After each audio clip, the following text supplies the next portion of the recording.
चलिए बनाइए। ये है आपका क्वेश्चन। एक नया पैटर्न हुआ क्वेश्चन का।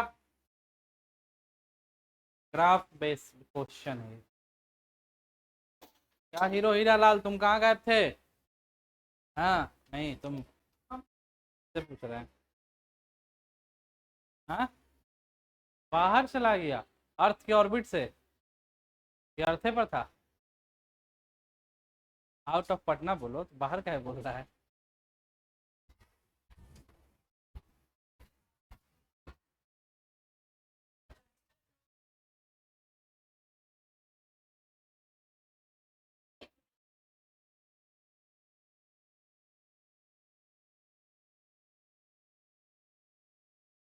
पानी वानी है किसी के पास? पीने के लिए पानी मेरे मुंह में रह जाएगा, पेटों में नहीं। चलो चलो।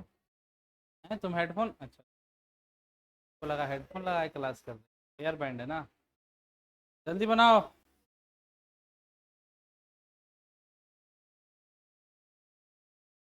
देखो भाई, वर्क निकालना है। वर्क का फॉर्मूला क्या होता है? F into x.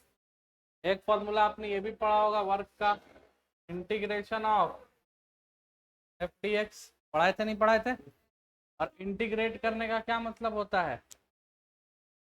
तो ठीक है, इंटीग्रेट करने का मतलब होता है क्या निकालना? Area under curve. किसी भी कर्व के अंडर का एरिया निकालना है तो आप उसको क्या कर दीजिए? इंटीग्रेट कर दीजिए, आंसर आ जाएगा। और अगर ग्राफ दे रखा है तो आप ग्राफ का क्या निकाल लीजिए? एरिया निकाल। कैसे निकलेगा इसका एरिया? दो तरह से निकाल सकते हो। बोलो हाँ या ना। एक एरिया ऑफ ट्रेपेजॉइडल लगा दो, या एरिया ऑफ रेक्टेंगल और एरिया ऑफ ट्राइंगल बना दो। जैसे ये देखो, A B A C. Work done निकालना है तो क्या निकालना पड़ेगा हमको? Area of A B C E plus area of triangle C D. ये करना पड़ेगा ना। एरिया का ट्राइंगल क्या होता है? लेंथ इंटू लेंथ कितना है 5, ब्रेथ कितना है 3, प्लस एरिया 1/2। बेस कितना हो गया 3 से 5 2, और हाइट कितना हो गया 5। ये गया तो कितना आ गया 20। क्या वर्क निकाल रहे हो ना? न्यूटन मीटर लिखो या क्या लिखो? जूल लिखो।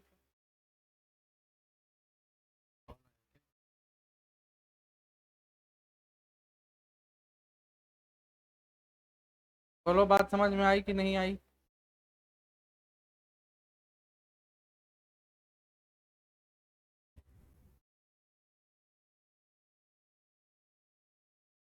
क्लियर है ना? बनी, और क्या करना है?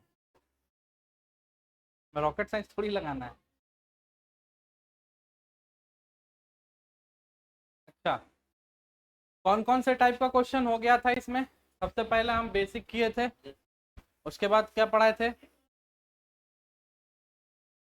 बेसिक्स के बाद वेक्टर वाला क्वेश्चन दिए होंगे, उसके बाद इंटीग्रेशन, उसके बाद ये इंटीग्रेशन वाला हो गया था ना।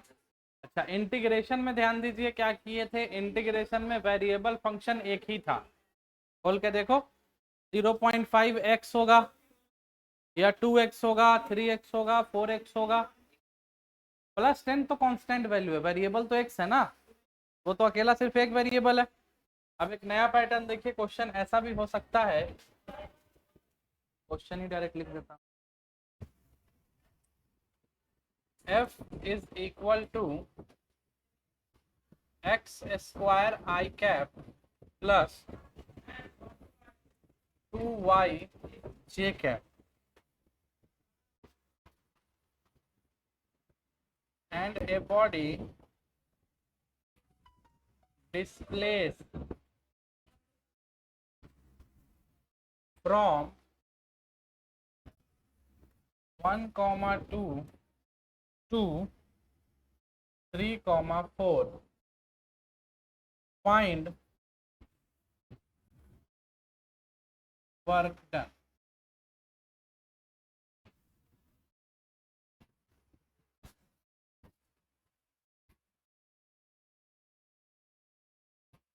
क्वेश्चन समझे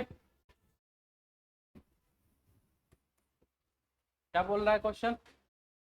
अगर एक एफ फोर्स है जो किसी बॉडी के ऊपर अप्लाई हो रहा है और बॉडी डिस्प्लेस कर रहा है एक जगह से दूसरे जगह, उसका कोऑर्डिनेट दिया है तो वर्क डन। क्या ऐसा क्वेश्चन इससे पहले किए? वेक्टर में करवाए थे। वेक्टर दिए थे क्या हम तुमको, 2i cap 3i cap 5i cap और कोऑर्डिनेट, तो वो तो बनाना सीख गए। अब ये जो और वो सब जो था वो कांस्टेंट फोर्स था। वो कैसा फोर्स था भाई? काउंट किया कॉल, एक सेकेंड। अपन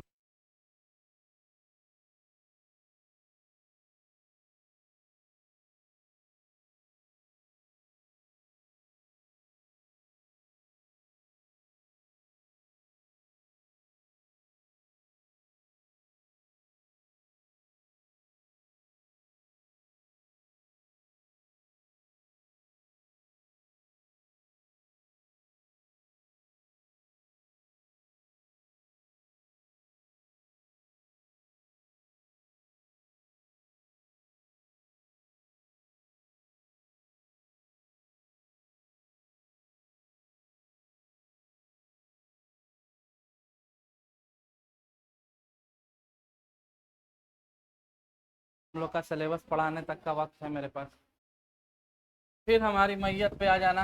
हाँ, क्या बोल रहे थे भूल गए। वेक्टर वाला क्वेश्चन था वो कर लिए थे। अब इस क्वेश्चन में बदलाव क्या किया गया है, एक्स भी वेरिएबल है और ठीक है और वेक्टर भी है। फर्क समझो, इससे पहला जो क्वेश्चन किए थे वहां पर फोर्स था 2i कैप 3j कैप 4 और बॉडी का कोऑर्डिनेट दिया हुआ था 1,2 3 और 3,2 0, कुछ इस तरह से था। डॉट प्रोडक्ट कर रहे थे निकल जा रहा था। दूसरा क्वेश्चन में क्या इंट्रोड्यूस हुआ कि फोर्स जो है वो आपका 2x+10 है, हैं? और डिस्प्लेसमेंट कुछ है, मान लो डिस्प्लेसमेंट 10 मीटर का, आप बात करो। तो अब यहाँ पर क्या खेल हो गया था कि सिर्फ x आ गया था, x मतलब वेरिएबल फोर्स। यहाँ पर हमने कैसे निकाला था भाई वर्क डन को, √F.dx, लिमिट था यहाँ से यहाँ। अब इस पार्ट में क्या हुआ, वेक्टर को भी लाया और वेरिएबल फोर्स को भी लाया, दोनों चीज, variable force plus vector, both are included in this question. तो अब यहाँ पर क्या करें, कैसे बनाए? अगर हम ऐसे अप्रोच को लेते हैं, देखो W बराबर इंटीग्रेशन F.dx ले सकते हैं। पर अगर हम ऐसा करते हैं तो x वाला तो इंटीग्रेट हो जाएगा, पर y वाला इंटीग्रेट हो पाएगा क्या? कि y को इंटीग्रेट करने के लिए यहाँ पर क्या चाहिए, dy चाहिए। अब क्या करें, तो जब ऐसा केस फंसता है और ये सबसे एडवांस केस है, यहाँ पर dx के बजाय हम लोग क्या लिखते हैं, और ये जो dr होता है वो हम लिखते हैं dr is equal to dxi cap dy dz। ठीक, अब इस पूरे पार्ट को यहाँ डालेंगे f, और यहाँ क्या आएगा dxi dy dz। अब f का वैल्यू रखते हैं, f कितना है, x² तो i के साथ लिख रहा हूं मैं, x² dx i कैप, तो दिक्कत प्लस प्लस है ना बीच में, फिर integration 2i cap into dy cap, तो दिक्कत है नहीं। k का टर्म लिखना का कोई जरूरत है क्या, क्योंकि यहाँ पर z का कोई वेरिएबल। अब बात आई लिमिट, लिमिट कहाँ से कहाँ जाएगा। देखो भाई आप लोग को पता है, इसको x1 बोलते हैं, इसको y1, इसको x2 और इसको एक्स वाले में लिमिट किसका डालेंगे, x1 का। वाई वाले में लिमिट किसका जाएगा, वाई का। तो x1 कितना है 1, x2 कितना है, y1 कितना है, y2 कितना है। क्या अब इसके बाद आपसे सॉल्व होगा। एक्स स्क्वायर का इंटीग्रेशन क्या होगा, एक्स क्यू बाई 3, लिमिट कहाँ से कहाँ 3 से लेकर, और साथ में क्या लगा हुआ है आई कैप। क्लियर है। प्लस दूसरा, अच्छा आई डॉट आई तो 1 हो गया ना, इसको रहने दो। ये आई और ये आई मिलकर के क्या हो जाएगा, आई आई 1 हो जाएगा।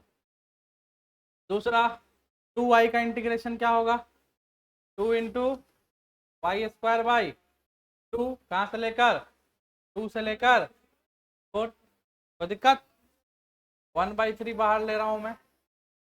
एक बार अपर लिमिट डालोगे तो 3 का क्यूब माइनस एक बार 1 का क्यूब, 2 से 2 4 का स्क्वायर माइनस 2 का स्क्वायर, 1/3 इंटू 9 में से 1 गया 8, प्लस 16 में से 4 गया 12। ये सॉल्व कर कितना आ रहा है 36 और 8 814, 44/3, और ये क्या हो जाएगा, बताओ भैया। बात समझ में आई कि नहीं आई। क्लियर है। देख लो एक बार बढ़िया से। ये लास्ट टाइप है वर्क का, सबसे हार्ड टाइप इसको बोला जाता है, सबसे कंफ्यूजिंग, पर हम आपको पार्ट बाय पार्ट करके पढ़ाएं। सबसे सिंपल, फिर वेक्टर लाएं, फिर वेरिएबल फोर्स लाएं, और फिर वेरिएबल वेक्टर दोनों को मिला दी।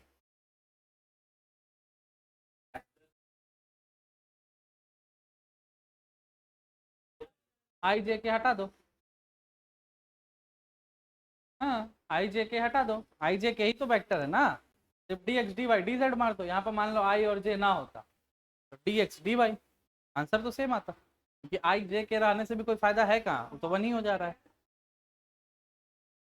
समझ में आ गया,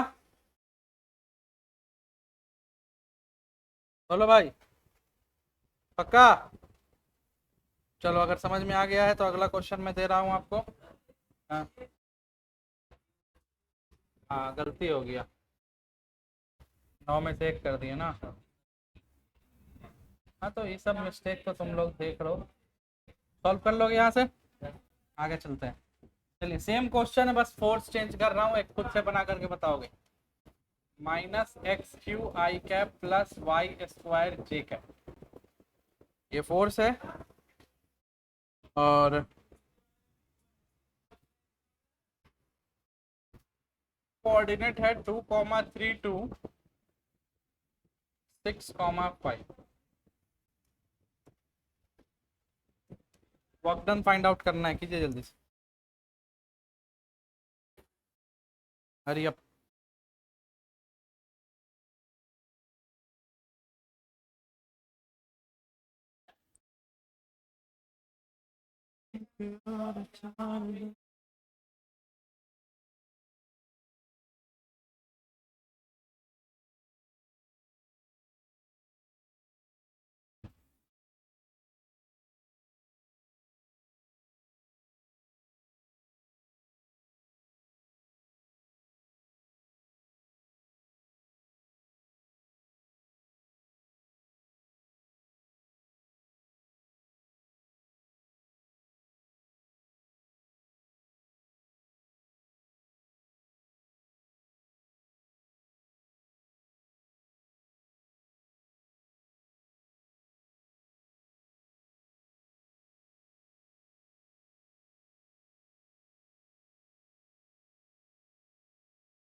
आया आंसर?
आओगे तुम लोग ना, मुझे क्या पता।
यहाँ तक सबका आया है?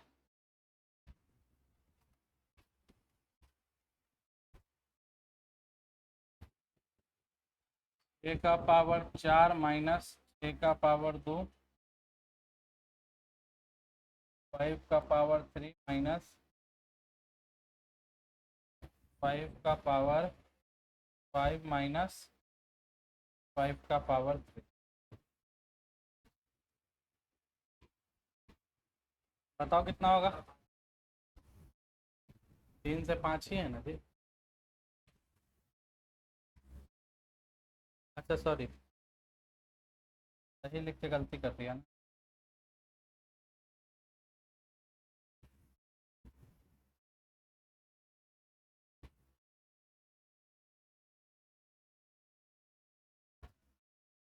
फाइव का पावर 3 माइनस 3 का पावर, ये भी ठीक है ना?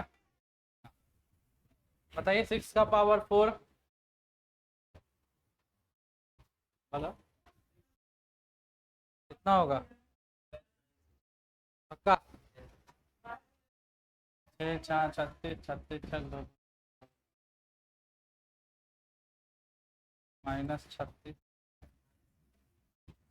6 का स्क्वायर 36 ही यार, एक सेकंड एक सेकंड, 8 हो जाएगा ना?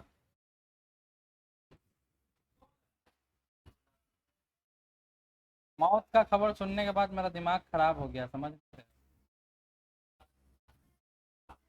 हाँ, 16 होगा देखो।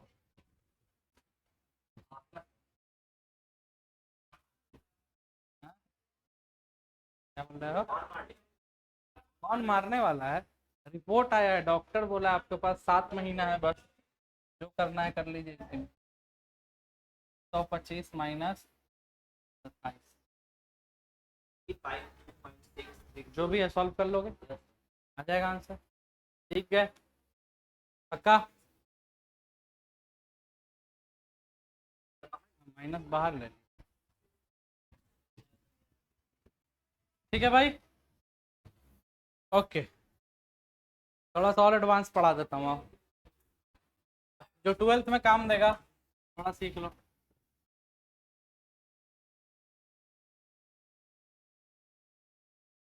कंजर्वेटिव फोर्स, ऐसा फोर्स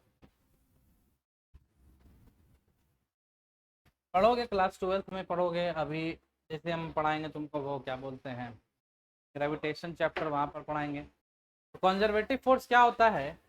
ऐसा फोर्स, वर्क डन किसके वजह से होता है बताओ? वर्क डन किसके वजह से होता है?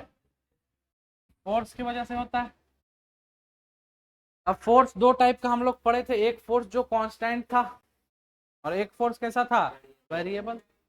उसी तरह से एक फोर्स होता है कंजर्वेटिव और एक होता है नॉन कंजर्वेटिव।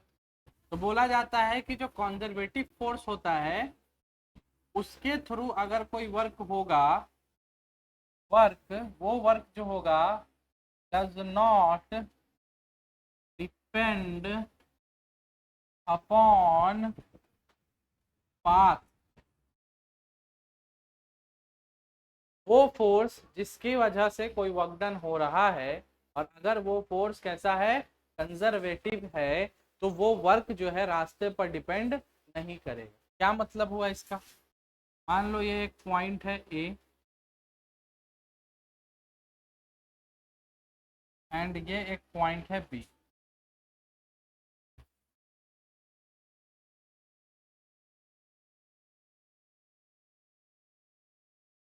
एक आदमी ए से बी, एक ऑब्जेक्ट है जो ए से बी गया इस रास्ते से, ठीक है। एक ऑब्जेक्ट ऐसे गया, एक ऑब्जेक्ट ऐसे गया, एक ऑब्जेक्ट ऐसे गया। अलग अलग पाथ हुआ कि नहीं हुआ? सीधा, इधर, ऐसे ऐसे ऐसे ऐसे ऐसे, अलग अलग रास्ता हुआ। बट अगर इस ऑब्जेक्ट को यहाँ से यहाँ भेजने में अगर कंजर्वेटिव फोर्स का हाथ होगा, तो जितना काम यहाँ से यहाँ के बीच में हुआ है उतना ही काम इसमें भी होगा, उतना ही वर्क डन इसमें भी होगा, उतना ही वर्क डन। अगर मैं इसको बोल दूं path 1, path number 2, path number 3, path number 4, तो वर्क डन बाई पाथ 1 बराबर होगा work done by path 2, work done by path 3 और वर्क डन बाई। ऐसा तभी होगा जब आपका फोर्स कैसा होगा, कॉन्जर। अगर फोर्स कॉन्जर्वेटिव नहीं होगा तो वर्क डन सब पाथ का अलग अलग होगा। अब कॉन्जर्वेटिव फोर्स में कौन कौन सा फोर्स आता है? ग्रेविटेशनल फोर्स, कौन सा फोर्स? इलेक्ट्रोस्टैटिक फोर्स,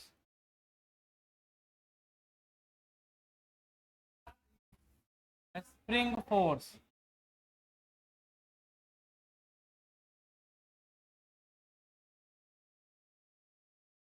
स्प्रिंग तो आगे पढ़ोगे, ग्रेविटी इलेक्ट्रोस्टैटिक पढ़ोगे क्लास 12th में, ग्रेविटेशन में पढ़ाऊंगा। ये तीन टाइप का कंजर्वेटिव फोर्स होता है। कोई पूछे व्हाट इज कंजर्वेटिव फोर्स, तो बोलोगे the force by which the work done of the path, all paths are equal. जितने भी पाथ में हमने वर्क डन किया है उन सब का वर्क डन कितना होगा, बराबर काउंट होगा। यहाँ से यहाँ का वर्क डन, यहाँ से यहाँ का, यहाँ से वहां का। क्यों भाई, क्यों ऐसा, ऐसा क्यों? तो भाई हमको पता है वर्क डन का फॉर्मूला हमने क्या पढ़ रखा है, फोर्स इनटू, और डिस्प्लेसमेंट को किस बात से मतलब होता है, इनिशियल पॉइंट और इनिशियल पॉइंट ए है फाइनल पॉइंट। अब आप कैसे भी जाइए डिस्प्लेसमेंट को कोई मतलब नहीं है, उसको सिर्फ इनिशियल और फाइनल पॉइंट को ही पकड़ना है। क्लियर बात? तो कंजर्वेटिव फोर्स के अंदर जो भी वर्क डन किया जाएगा या कंजर्वेटिव फोर्स के थ्रू जो भी वर्क डन किया जाएगा, अब हम कोई वर्क डन कर रहे हैं वो कंजर्वेटिव फोर्स नहीं है। कंजर्वेटिव फोर्स सिर्फ कौन कौन है, ग्रेविटेशनल, इलेक्ट्रोस्टैटिक और स्प्रिंग। अब इसको मैं छोड़ा तो ये नीचे गिरा, इसको यहाँ से छोड़ रहे थे कहाँ जाएगा, नीचे जाएगा। तो इसको फोर्स ने खींचा, इस पर वर्क डन हुआ, पर ये जो वर्क डन हुआ ये कौन सा वर्क डन कहलाएगा, अब ये ऐसे नाच के गिरे, सीधे गिरे, टकरा के गिरे, जैसे भी गिरना है गिरे, ऊपर जाके गिरे, हर केस का वर्क डन हमेशा क्या होगा, बराबर ही होगा। यही बात होता है कंजर्वेटिव फोर्स। क्लियर? चलो, तुम लोगों को तो भरोसा होगा नहीं मेरे बात पे, साबित कर देते हैं आप। भरोसा तो करते नहीं हो ना, तो साबित तो करना पड़ेगा हमें।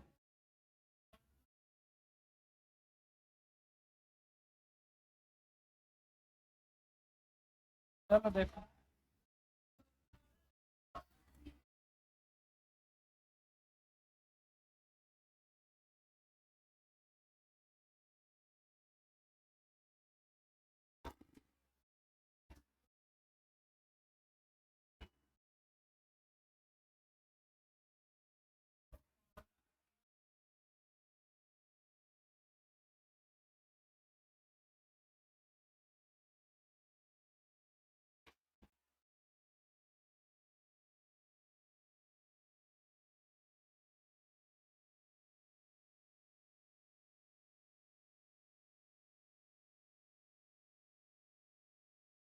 चलो बात क्या है, ए बी और ए से सी पे जाने का दो रास्ता है अपने पास।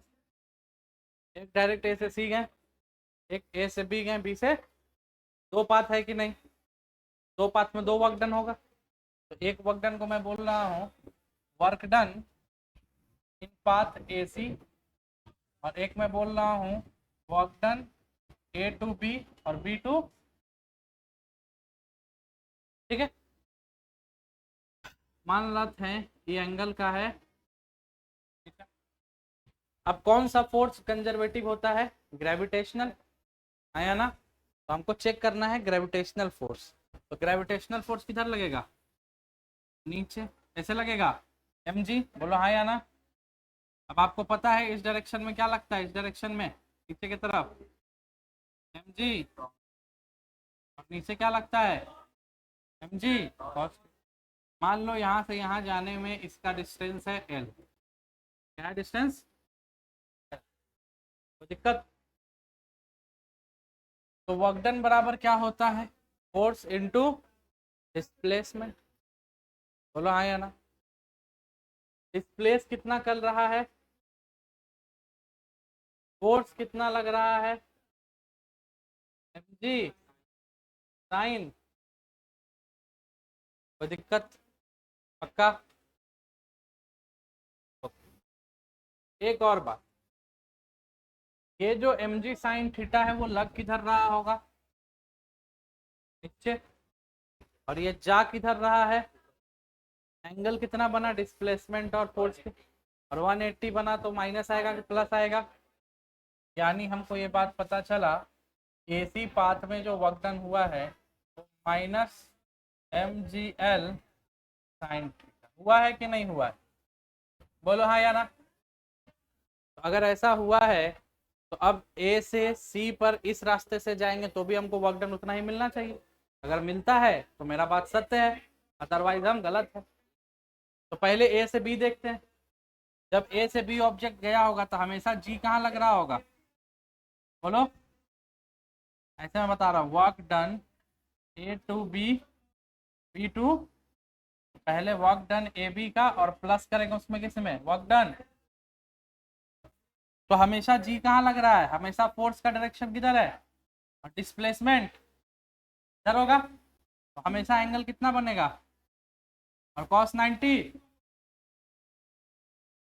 0। तो डब्ल्यू ए बी क्या हो जाएगा, होगा कि नहीं होगा।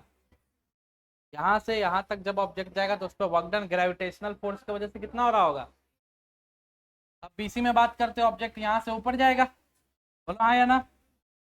फोर्स कहाँ लग रहा होगा, नीचे। वो डिस्प्लेस कहाँ कर रहा है, बोलो ऊपर। तो फिर से एंगल कितना बन गया, 180 डिग्री। बोलो किसी प्रकार का कोई दिक्कत है, नहीं है। तो वर्क डन बराबर यहीं पर लिख देता हूँ, और नीचे कितना लग रहा होगा फोर्स, एम जी, बोलो हाँ या ना। ऑब्जेक्ट ऊपर जा रहा है, ये एंगल कितना कहलाएगा, 90 माइनस, आया ना, तो mg cos 90 माइनस थीटा, बोला आया ना। मान लेते हैं लेंथ अपना कितना है, l, जितना लेंथ इधर चला है उतना ही लेंथ इसको भी हमने कंसीडर कर लिया। तो बताओ, और g किधर लग रहा है, g ऊपर जा रहा है और g नीचे लग रहा है, तो g का वैल्यू कैसे लेंगे, निगेटिव, तो माइनस। तो बताओ ये क्या हो गया, माइनस mgl, और cos 90 माइनस थीटा क्या होता है, तो बताओ तो क्या सेम सेम आया। तो ये जो पिछला स्टेटमेंट था क्या ये सही है या गलत, सही है। क्यों सही है, क्योंकि हमने आपको साबित कर दिया ग्रेविटेशनल फोर्स के वजह से वर्क डन जो होगा, एक तो रास्ता ऐसा है और एक रास्ता ऐसा है, पर दोनों में वर्क डन लगेगा कितना से, क्योंकि दोनों को ए से जाना कहाँ है, वो कोई और रास्ते से भी नाच के चला जाएगा तो भी वर्क डन कितना लगेगा, सेम टू सेम। यही कहलाता है कंजर्वेटिव, ठीक है। और जो नॉन कंजर्वेटिव होगा उसके वजह से वर्क डन अलग अलग आएगा। सोचो यस और नो, मैं बोलूं नॉन कंजर्वेटिव का बात करता हूं, नॉन कंजर्वेटिव फोर्स,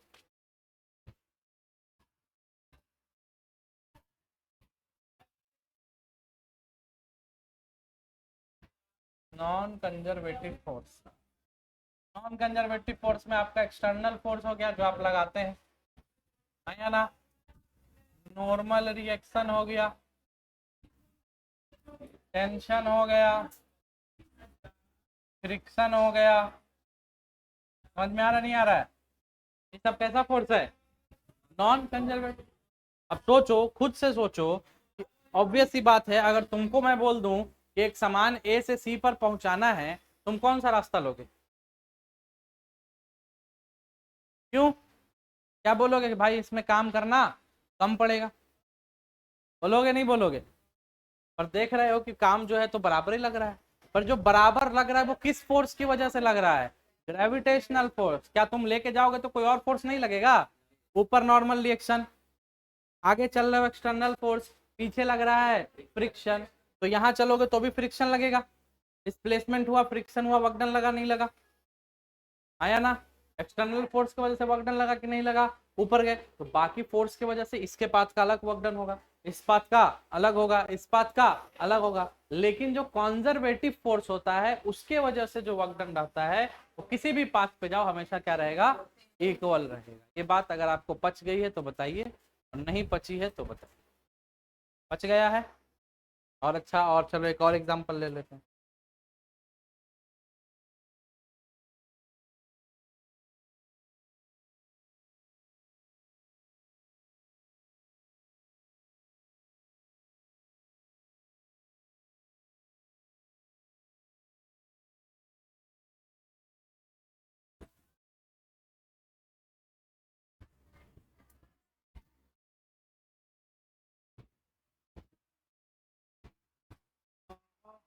रंग भरूंगा मैं, आहा।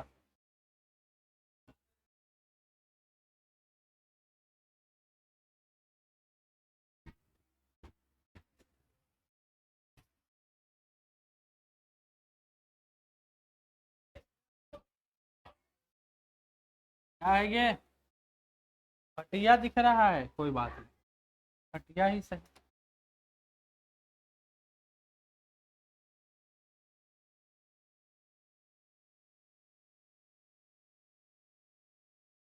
ये एक बुक है इस खटिया पर, ठीक है, इस बुक को इस ए पॉइंट से इस बी पॉइंट पर लेकर के जाना है। एक रास्ता है सीधा, एक कोई ऐसे गया, एक कोई ऐसे गया, और एक ऐसे घूम करके, ऐसे घूम करके ऐसे आया, एक ऐसे घूम करके, ऐसे घूम करके, ठीक। पूछा जा रहा है कि इन सब पाथ पे लगने वाला work done due to gravitational force एक जैसा होगा या अलग अलग होगा, क्यों होगा एक जैसा, reason is what, reason is conservative force, क्योंकि ग्रेविटेशनल फोर्स कैसा फोर्स होता है, बाकी किसी और फोर्स के वजह से ऐसा नहीं होगा, कंजर्वेटिव फोर्स है ग्रेविटेशनल, इसलिए ऐसा हो। तो बताइए यहाँ तक समझ में आ गया? अगर आ गया है तो एक क्वेश्चन करते हैं जो जेईई एडवांस का क्वेश्चन है, देखते हैं आपसे होता है कि नहीं होता है। अच्छा उससे पहले एक और चीज बता देते हैं, रुक जाओ। चलो ये बताओगे जरा, हम तो तुमको दो ही चीज बताएं, एक ग्रेविटेशनल फोर्स कंजर्वेटिव होता है और एक इलेक्ट्रो फोर्स का तो कोई ठिकाना है नहीं, अरबों खरबों लाखों में फोर्स है। अब मान लो सीधे क्वेश्चन में लिख दिया this force is applied on this, हमको पता कैसे चलेगा कि ग्रेविटे कंजर्वेटिव है या कंजर्वेटिव नहीं? तो एक क्वेश्चन के थ्रू हम समझाएंगे इस बात को। जैसे क्वेश्चन है, फोर्स दे रखा है आपको एक्स आई कैप, वाई जे कैप और जेड के कैप, जेड के कैप। बोल रहा है कि बताइए ये जो फोर्स है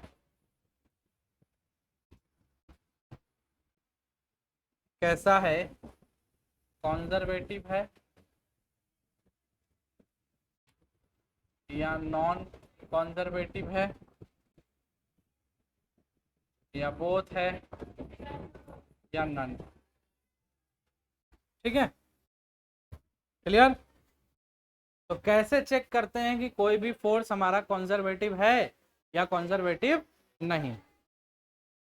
तो हम क्या करेंगे समझिएगा, कंडीशन, और कंडीशन याद रखिएगा जिंदगी में काम देगा। पहली मैं बता रहा हूँ, ये आपके सिलेबस में नहीं है, आउट ऑफ सिलेबस बता रहा हूँ मैं। D F X by D Y बराबर डी एफ वाई अपॉन में डी एक्स। लिख रहा हूँ मैं, पहले लिख लेना तो फिर समझाता हूँ। डी एफ वाई अपॉन में D Z D F Z upon में D Y, D F X upon में डी जेड बराबर डी एफ जेड अपॉन में D. What is D stand for? Differentiation. तो x वाले फोर्स का differentiation अगर y के रिस्पेक्ट में जितना है उतना ही y वाले फोर्स का डिफरेंशिएशन x के रिस्पेक्ट में है, तो वो पहला कंडीशन जो है हमारा क्या कर जाएगा, फुलफिल कर जाएगा। फिर दूसरा कंडीशन चेक करना है और उसी तरह से, और अगर तीनों कंडीशन फुलफिल है तो आपका जवाब होगा yes it is a conservative force. तो यहाँ पर ये अप्लाई करके हम आपको एक सिखाते हैं। सबसे पहले चेक करते हैं डी एफ एक्स, तो एक्स में कौन सा है, एक्स है, बोला है ना, और इसका डिफरेंशिएशन किसके रिस्पेक्ट में, वाई के रिस्पेक्ट में। उसी तरह से डी एफ वाई यानी किसका, वाई जे कैप, और इसका डिफरेंशिएशन किसके रिस्पेक्ट में, बताओगे तो कितना होगा डिफरेंशिएशन, सही सही बताना कितना होगा डिफरेंशिएशन इसका, D X by D Y का, जीरो। करना डिफरेंशिएशन एक्स का है, वाई के रिस्पेक्ट में, वाई का कोई टर्म है नहीं, ऐसा कॉन्सेंट्रेट होगा, जीरो। जीरो बराबर पहला कंडीशन फुलफिल। दूसरा चेक करो, सेकंड चेक करोगे तो डी लिखना सीख लो एक बार, फिर शॉर्टकट अपना लगाते रहना दिमाग में। D Y by D Z बराबर D Z by D Y, तो ये भी क्या हो जाएगा, जीरो बराबर। सेकंड वाला कंडीशन भी क्या हो चुका है। थर्ड कंडीशन चेक करते हैं, डी एक्स आई वाई में डी जेड बराबर में डी जेड के बराबर में डी एक्स, ये भी क्या हो चुका है। तीनों कंडीशन क्या है हमारा, yes it is a,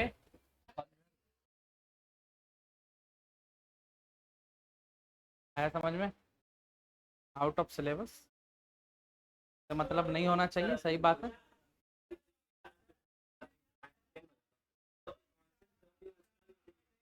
integration होगा,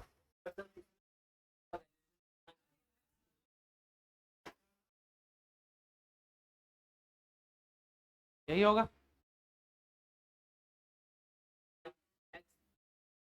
हाँ तो 10 में एक्स लगाए थे, हाँ तो वही तो बता रहे, जैसे यहाँ पे 10 था, ऐसा था 0.5x प्लस में 10 dx, तो इसको 0.5 को बाहर लिए तो अंदर क्या बचेगा, x dx प्लस 10 इंटू 10 बाहर लो तो क्या बचेगा, dx का इंटीग्रेशन क्या होता है x, dx का इंटीग्रेशन क्या होता है x होता है, तो यहाँ से x निकला तो यहाँ से क्या बना 10x बना। क्या नहीं करेंगे, बिल्कुल करेंगे, यहाँ पे x में लिमिट जाएगा, ऊपर भी जाएगा लोअर भी जाएगा। चलिए क्वेश्चन दे रहा हूँ, चेक करके बताइए, चेक करके या क्वेश्चन बताइए जो भी है। लिखिएगा, एक फोर्स है F is equal to 3x I cap plus 3y J cap. जल्दी से चेक करके बताओ कि क्या ये, हाँ एक पेज पीछे कर दें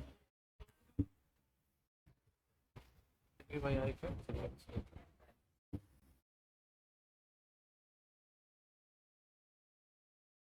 अरे एक से दूसरे का कंपेयर करना है, x से y का, y से z का, z से x का, बस इतना ही है। चलो इस क्वेश्चन को करो। 3 रुक जाओ,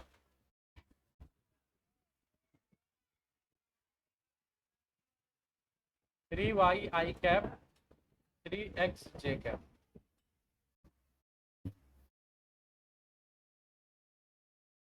चेक करके बताइए क्या ये कंजर्वेटिव फोर्स है कि नहीं है।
नहीं दिया है तो जीरो।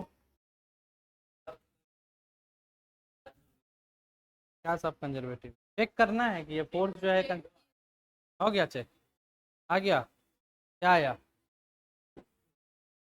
हमको जो देखना था वो तो दिखा दो, गलत है, दिखाओ भैया कैसे चेक किया कंजर्वेटिव।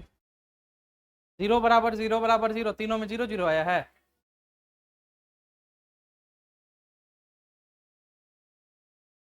तीनों में जीरो जीरो जीरो आया है कि एक में तीन तीन जीरो जीरो जीरो जीरो आया है।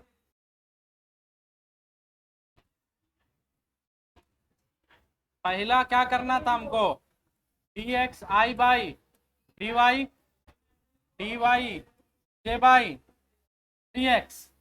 एक्स वाला फोर्स कौन है, 3y है ना, ये y देख करके y वाला फोर्स नहीं समझना है, क्योंकि यहाँ पर वेक्टर क्या है, i किस में होता है, x में होता है ना, तो यहाँ पर रखो d 3y अपॉन में dy, यहाँ क्या जाएगा d 3x अपॉन में dx, तो y का y से तो यहाँ से 3 निकलेगा ना, यहाँ से भी 3 निकलेगा ना, तो बराबर होना चाहिए ना, जीरो जीरो हमेशा थोड़ी करना है, और बाकी जो दो कंडीशन है उसमें तो k है ही नहीं, बराबर हो जाएगा जीरो और तो यस, ये भी कैसा फोर्स है, conserve.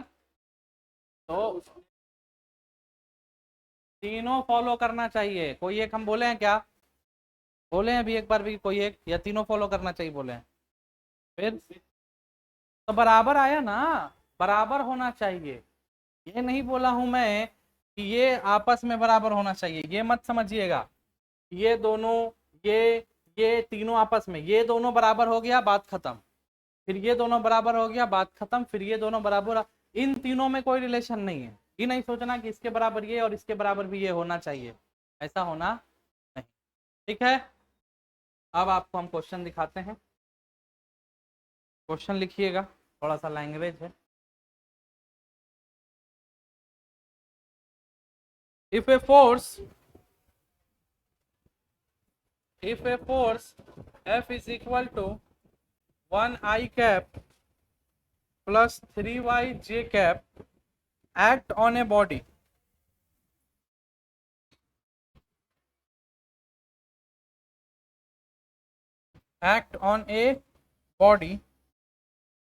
and follow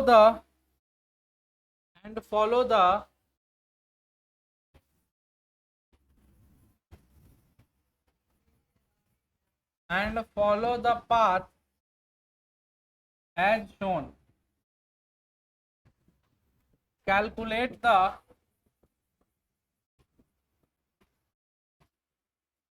net work। क्या कैलकुलेट करना है, नेटवर्क टर्न। और पाथ क्या फॉलो किया, देखो पाथ कुछ ऐसा है।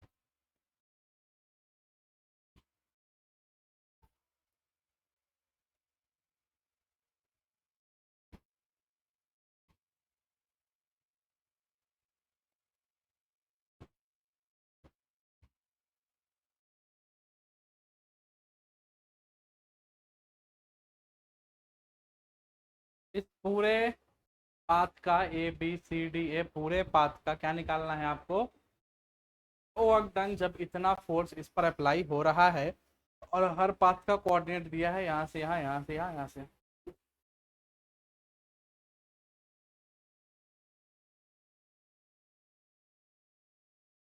ट्राई करो, फिर मैं बताऊंगा।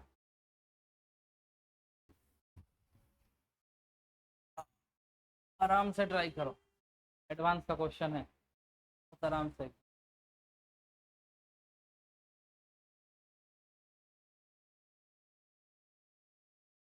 कोऑर्डिनेट ध्यान से लिखना, 0 0, ए पर जो है 0 A है, बी पर A है, नेट लिखो।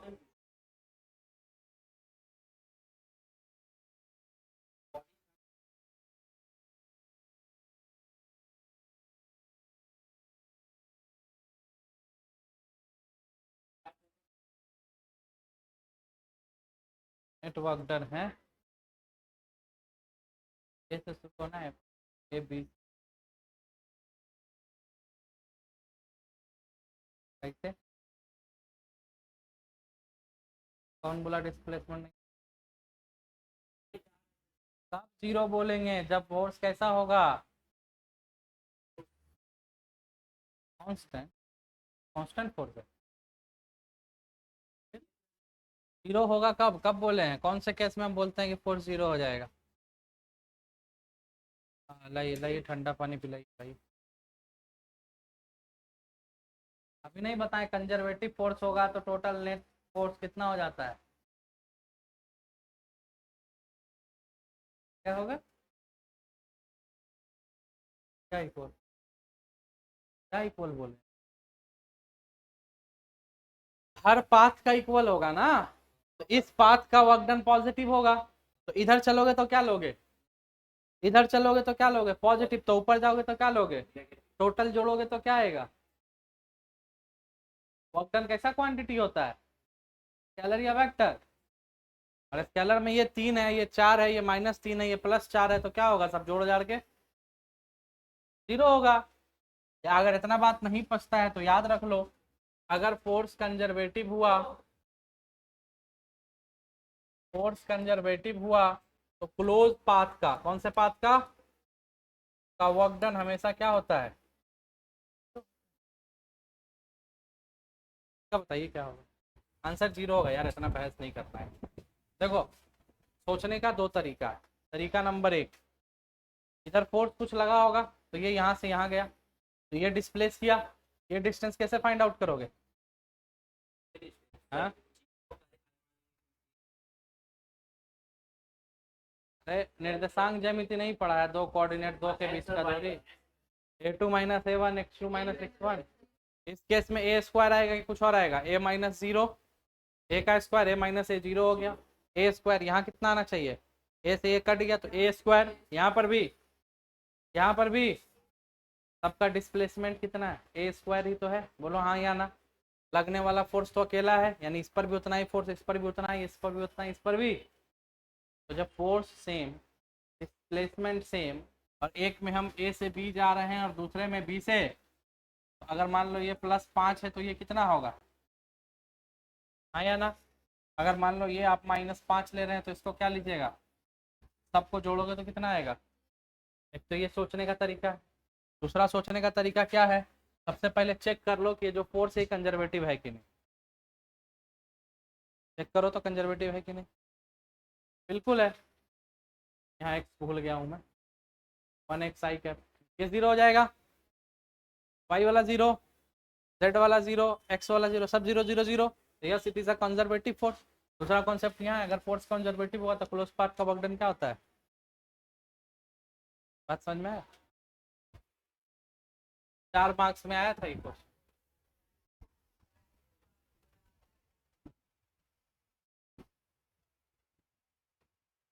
क्या लिखा हुआ है? ठीक, साथ नहीं बना है। हम क्या लिखे हैं? 4 मार्क्स का क्वेश्चन जब मैं दिया था पेपर तब आया था। अब बताओ मैं क्या किया हूँ, बनाया कि नहीं बनाया?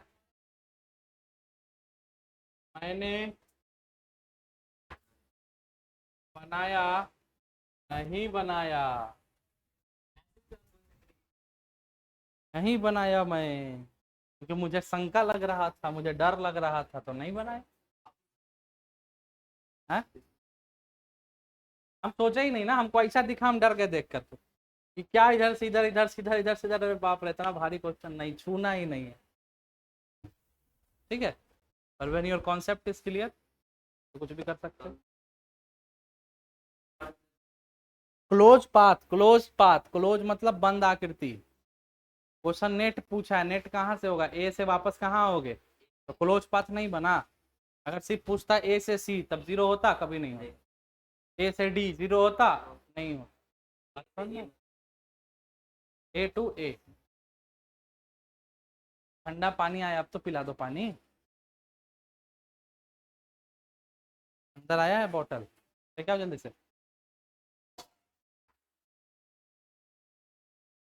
क्या हुआ, नहीं पचा?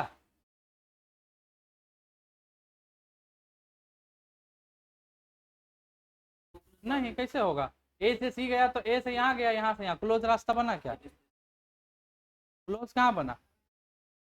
क्लोज पाथ का मतलब जहां से शुरू वापस। क्लोज मतलब बंद होता है, नहीं पता है तुम लोग को क्या इतना?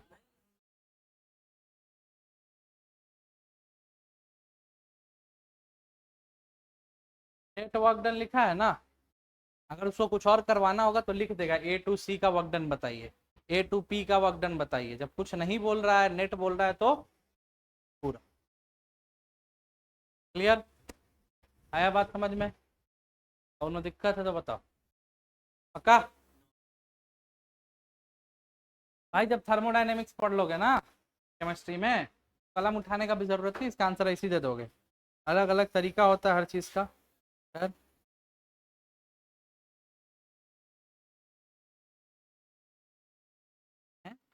ठंडा कौन सर बोले? सर को पिलाओ, ले जाके पकड़ो, बाहर पी लेंगे पानी। चलो अगला क्वेश्चन लिखो।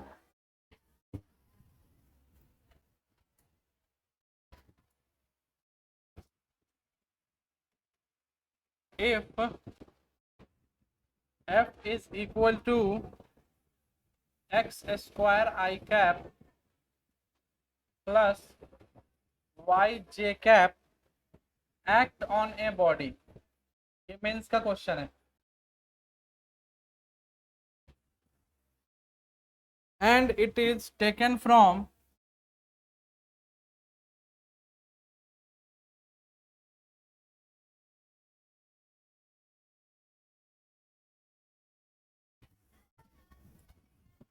A to B as shown, which is correct?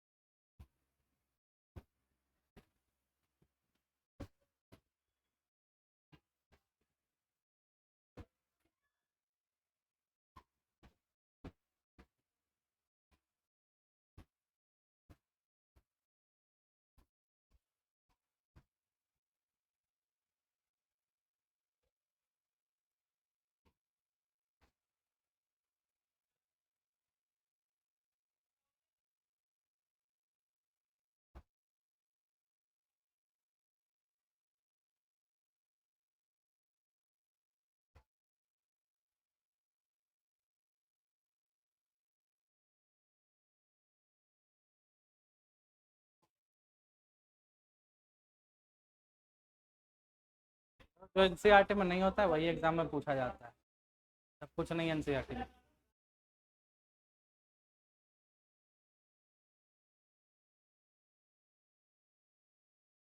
बताओ जल्दी।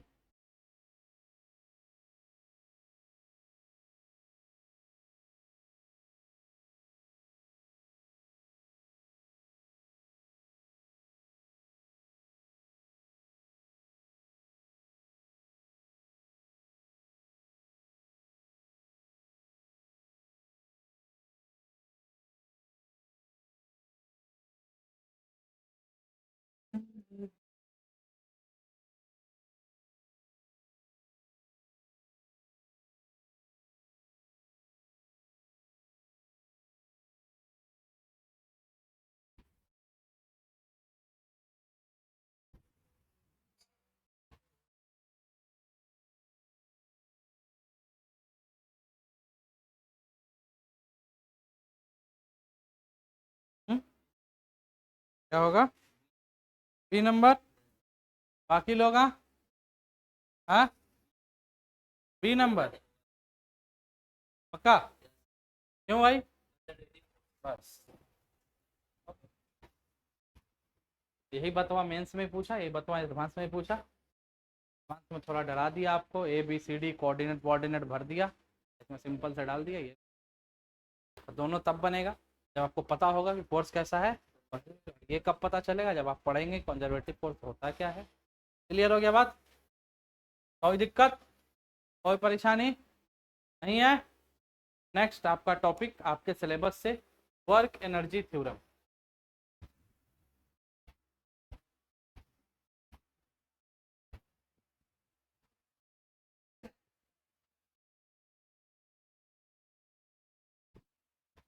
वर्क एनर्जी, इसमें क्या बोला जाता है? अच्छा, इससे पहले हम आपको बताएंगे किनेटिक एनर्जी। सुने हो इसका नाम कभी? काइनेटिक एनर्जी क्या होता है? Half M B, what is M, what is V, velocity. M जो है वो क्या है आपका? मास है, और वी जो है वो क्या है? ये बात आपको पता है? थ्योरम क्या, अभी बाकी हम काइनेटिक एनर्जी पे भी और कुछ पढ़ेंगे पर आगे जब एनर्जी स्टार्ट करेंगे। अभी हम लोग वर्क पढ़ रहे हैं, ठीक है? वर्क के बाद पावर, पावर के बाद एनर्जी। थोड़ा सा इसका जरूरत था हमको यहाँ।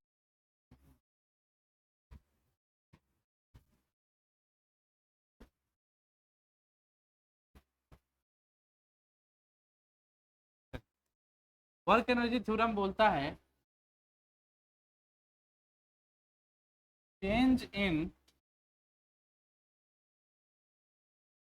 Kinetic energy is equal to work done on anybody by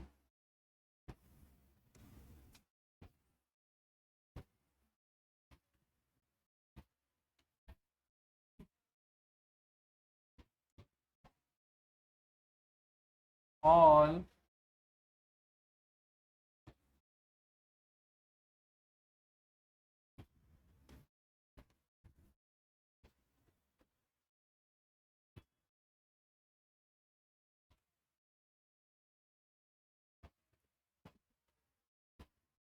यही है आपका वर्क एनर्जी थ्योरम। आया इतना हंसी आ रहा है तुमको, तुम्हें को? हाँ सुविधा बोल रहा नहीं सर। क्या हो गया, किसी का याद आ रहा है क्या? तो क्या हो गया? Change in kinetic energy is equal to, किसी चीज का कलर चेंज किया हूं मैं, बस यही ध्यान देना, ये नहीं भूलना है। जितना भी फोर्स लग रहा होगा उन सब के वजह से किया गया वर्क डन किसके बराबर होगा? Change in kinetic. यानी एक बॉडी को अगर मैं अपनी ही बॉडी को लेकर के जा रहा हूं तो एक तो मैंने एक्सटर्नल फोर्स दिया है, एक फ्रिक्शन लग रहा है, एक नॉर्मल रिएक्शन है और एक mg है, यानी चार फोर्स लग रहा है। इन चार और एक और कौन सा फोर्स लग रहा है? हवा का भी रेजिस्टेंस लग रहा है। यानी जितना भी ओवरऑल फोर्स की वजह से जो वर्क डन हो रहा है उन सब का सम किसके बराबर होता है? चेंज इन काइनेटिक एनर्जी के बराबर। यही कहलाता है work energy. Change in kinetic energy work done बराबर हम लिख सकते हैं डेल्टा के ई। डेल्टा, डेल्टा मतलब होता है चेंज, यहीं पर भी डेल्टा आ जाए उसका मतलब। अब चेंज कैसे निकालते हैं आप लोग को बता चुका हूं मैं। काइनेटिक एनर्जी फाइनल से माइनस कर दो किसको? Kinetic energy. बोलो हो सकता है नहीं हो सकता है? तो क्या मैं ऐसे लिख दूं 1/2 mv square minus 1/2 mu square. Q क्या है? Initial velocity. v क्या है? अब मान लो एग्जाम में ऐसा क्वेश्चन बोल दे, एक मास, एक गाड़ी है, एक ऑब्जेक्ट है, इसका मास 10 किलो है, वो 40 के स्पीड से चल रहा था, अचानक से उसका स्पीड चेंज होकर के 50 हो गया, तो बताइए कितना वर्क डन हुआ? तो वर्क डन के लिए तो हमको पता है भाई, एक फोर्स आप दीजिए, दूसरा डिस्प्लेसमेंट। पर ना तो फोर्स दिया क्वेश्चन में, ना तो एक नया टाइप का क्वेश्चन बनेगा। इस टाइप के क्वेश्चन को किस थ्योरम से करना है? वर्क एनर्जी थ्योरम से, जो क्या बोलता है वर्क डन किसके बराबर होगा? चेंज इन काइनेटिक एनर्जी के बराबर होगा। पल्ले पड़ी बात कि नहीं पड़ी? आगे समझ में? अब वैसे भी तुम लोग मेरा बात मानोगे नहीं, साबित करना पड़ेगा हमको, कर देते हैं साबित। आओ, पढ़े हो वर्क बराबर क्या होता है? Integration of F D x. पढ़े हो कि नहीं पढ़े हो भाई? पक्का पढ़े हो? क्या मैं बोल सकता हूँ एम ए इंटू में डी एक्स, न्यूटन का सेकंड लॉ, एफ बराबर M A. M A constant होगा, एम बाहर ले रहा हूं मैं, तो मैं बोल सकता हूँ एम इंटू ए इंटू डी एक्स। बोलो बोलो, पक्का? अब बताओ एक्सीलरेशन बराबर क्या होता है? dv by dt। पक्का? एक और एक्सीलरेशन का फॉर्मूला से याद रखो, v इंटू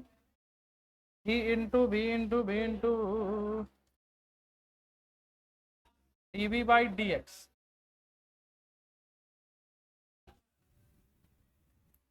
या तुमको ऐसे नहीं पचेगा तो ऐसे पचाओ, रुको रुको, ये तो पता है dv बाई dt। ये बात भी पता होगा v किसके बराबर होता है,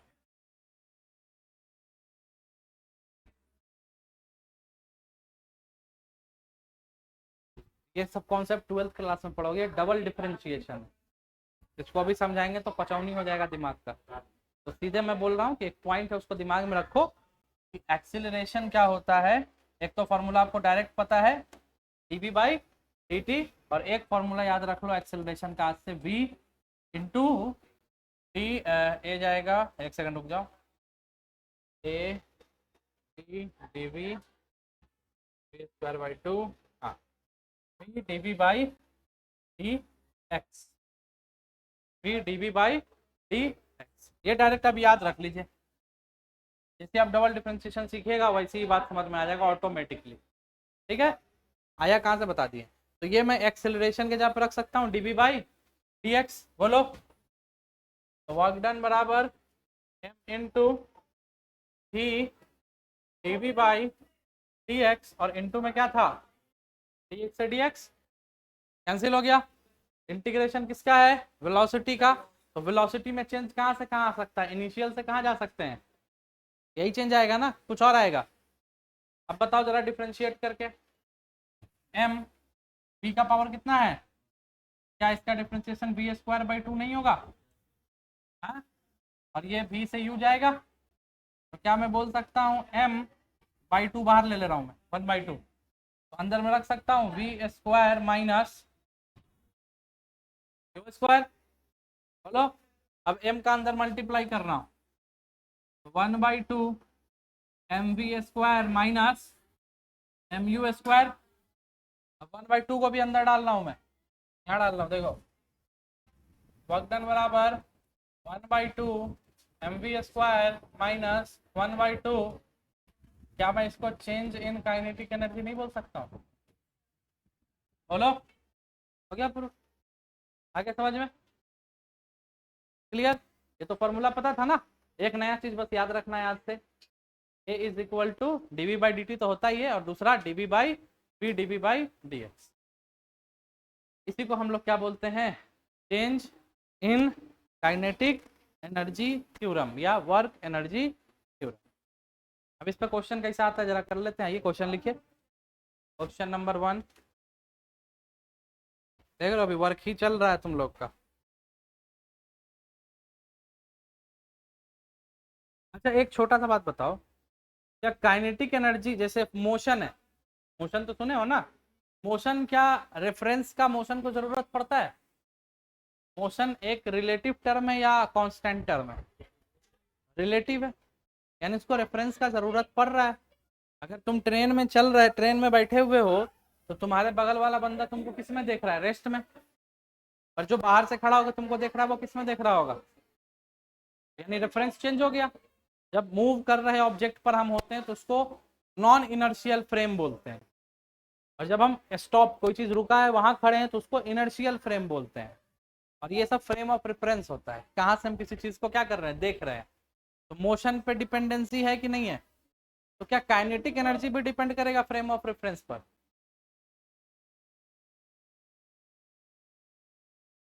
सोच करके बताओ, क्या काइनेटिक एनर्जी डिपेंड करेगा फ्रेम ऑफ रेफरेंस पर या वो इंडिपेंडेंट टर्म होगा।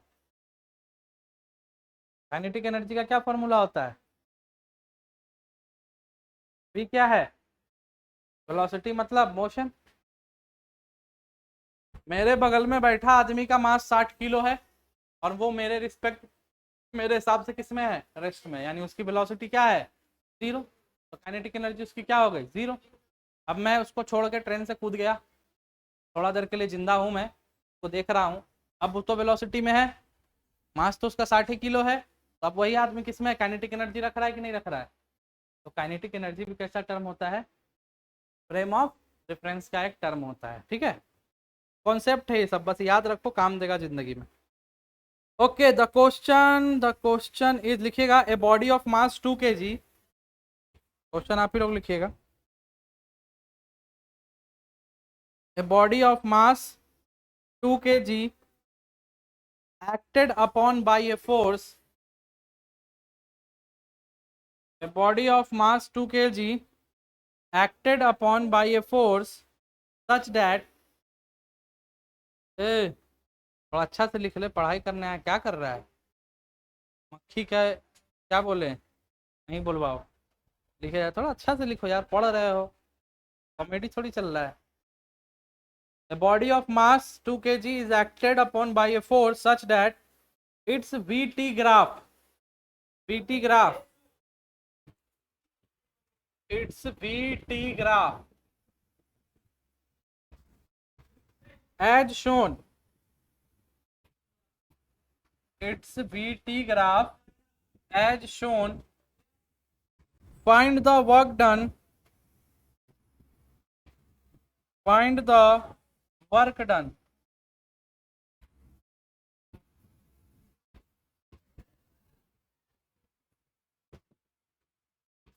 चलो बना।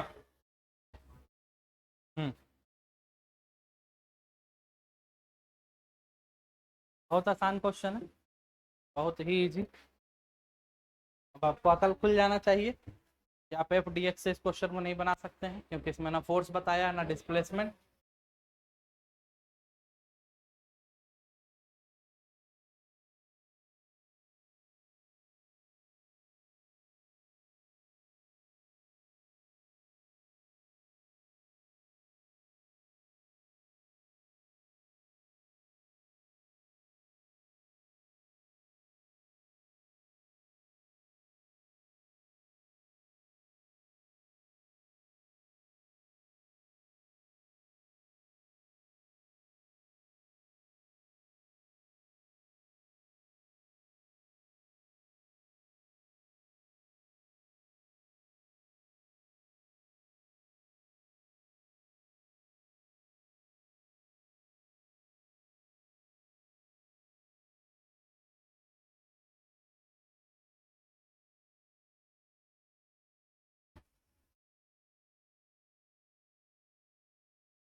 हीलुल होता है कि नहीं फिजिक्स, बस ऐसे ही रटा रहा है, समझ में आता है कि नहीं, सही सही बताओ, किसको किसको समझ में आता है हाथ उठाओ तो, सबको आता है समझ में।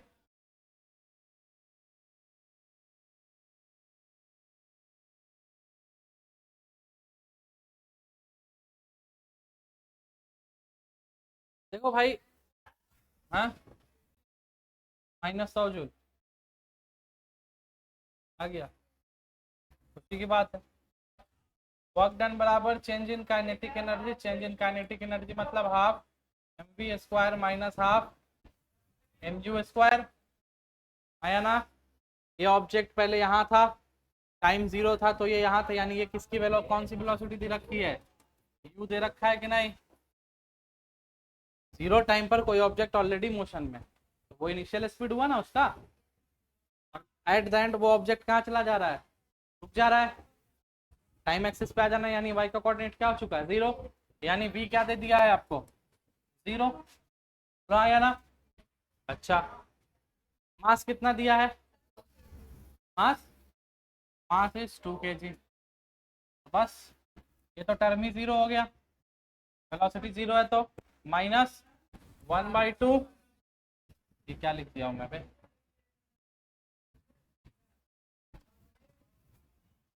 भवनम भवने भवनामी स्क्वायर, ठीक है, -1/2, मास कितना हो गया 2, और यू कितना है 10 का स्क्वायर, 2 से 2 गया, कितना आ गया माइनस का, अब -100 जूल आने का क्या मतलब है, तो भैया सिंपल बात है कि जब याद रखिएगा, जब आपका वर्क डन कैसा आ जाए निगेटिव, इट मीन्स आपकी वेलोसिटी जो है वो क्या हो रही होगी डिक्रीज, और जब आपका वर्क डन आए पॉजिटिव, इसका मतलब आपका वेलोसिटी क्या हो रहा होगा, तो देखो तो वेलोसिटी डिक्रीज हो रहा है इस केस में या इंक्रीज हो रहा है, पहले 10 था और घट के कितना हो गया, तो बात समझ में आया, क्लियर हुआ। ये क्वेश्चन इस टाइप का बनता है, एक क्वेश्चन और कर लो, नेक्स्ट क्वेश्चन लिखो। A body of mass m 1 kg, a body of mass m 1 kg is acted by some force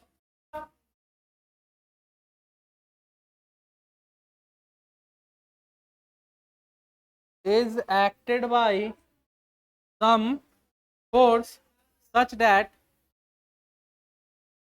such that such that its displacement is 2t square minus 2t plus 10 meter. Find the work done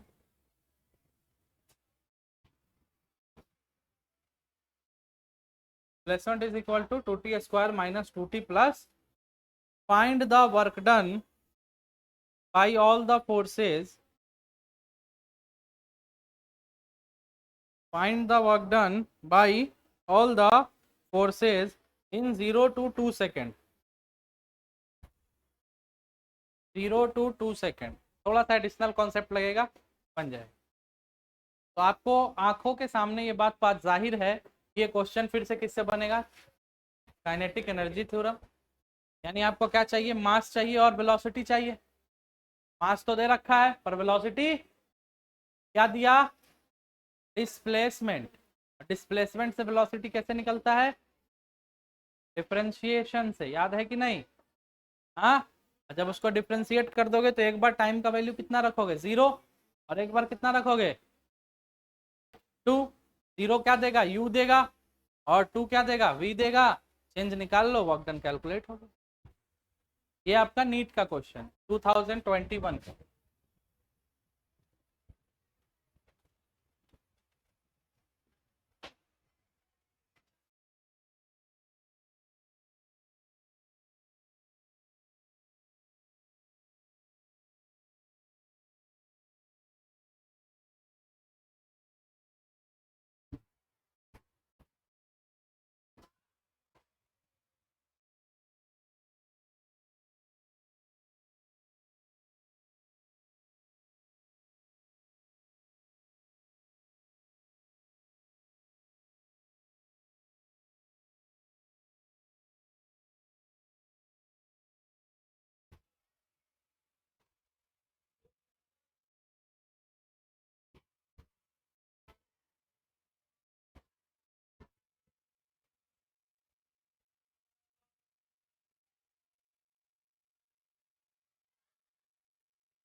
मास कितना है?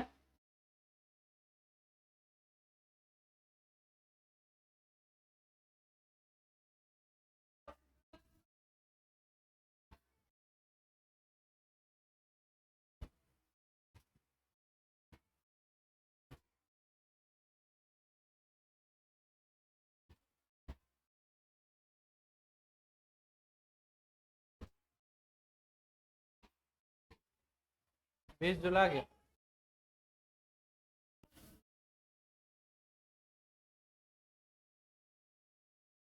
Hello. Plus में 20 आने का क्या मतलब है?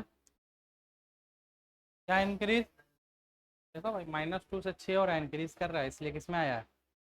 पिछले वाले केस में वैल्यू कहाँ से कहाँ जा रहा था? 10 से 0 जा रहा था, इसलिए किस में आया है? तो ये कॉन्सेप्ट सही है कि गलत है? सही है ना? सही चीज़ पढ़ाते हैं ना, गलत सलत नहीं ना पढ़ा रहे हैं. ध्यान रखना, गलती हो जाए तो बता देना. ठीक, बोलो.